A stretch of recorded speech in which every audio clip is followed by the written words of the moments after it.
बातम्या ऐकूया. आकाशवाणी नागपूर, धैर्यशील मेश्राम आपल्याला ठळक बातम्या देत आहे. एस टी ही लोकसेवेसाठी निर्माण झाली आहे. त्यामुळे चालक आणि वाहकांनी अधिक कटिबद्धतेने सेवा बजावावी. प्रवाशांच्या सुरक्षित, सुलभ आणि विश्वासार्ह प्रवासासाठी सर्वांनी एकत्रितपणे कार्य करण्याची गरज आहे. ज्या ठिकाणी बस थांबे आहेत तिथं बसेस नियमित थांबल्याच पाहिजे, असे पालकमंत्री चंद्रशेखर बावनकुळे यांनी राज्य परिवहन मंडळाच्या नागपूर विभागात नव्याने दाखल झालेल्या राजमाता जिजाऊ बसेसचा शुभारंभ करताना स्पष्ट केलं. छत्रपती शिवाजी महाराज चषक राज्यस्तरीय कबड्डी स्पर्धेचं आयोजन नागपुरात येत्या 30 एप्रिलपासून करण्यात येणार आहे, अशी माहिती पालकमंत्री चंद्रशेखर बावनकुळे यांनी आज पत्रकार परिषदेत दिली. उपसंचालक कार्यालय, क्रीडा आणि युवक सेवा, नागपूर विभाग, ॲमेच्युअर कबड्डी असोसिएशन ऑफ विदर्भ आणि नागपूर ग्रामीण कबड्डी असोसिएशन यांच्या संयुक्त विद्यमाने ही स्पर्धा होणार आहे.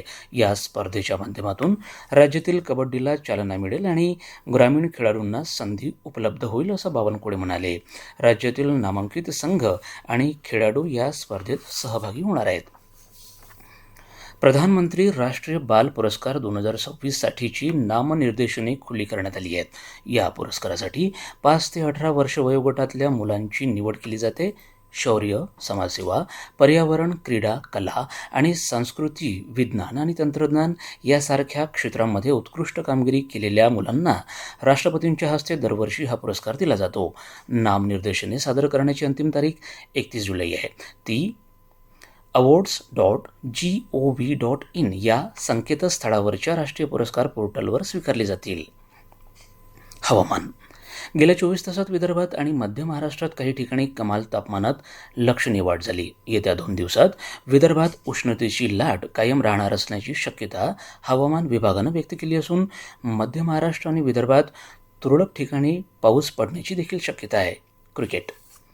IPL क्रिकेट स्पर्धेत आज दिल्ली कॅपिटल्स आणि रॉयल चॅलेंजर्स बंगळुरू यांच्यात दिल्लीतल्या अरुण जेटली मैदानावर सामना सुरू असून RCB संघानं नाणेफेक जिंकून प्रथम क्षेत्ररक्षण करण्याचा निर्णय घेतला. शेवटचं वृत्त हाती आलं तेव्हा दिल्ली कॅपिटल्स संघाच्या 10 षटकात 7 गडी बाद एकूण 46 इतक्या धावा झाल्या होत्या. याबरोबर हे ठळक बातमीपत्र संपलं. यापुढील ठळक बातमीपत्र उद्या सकाळी 10:58 विविध भारतीवरून प्रसारित केलं जाईल. नमस्कार.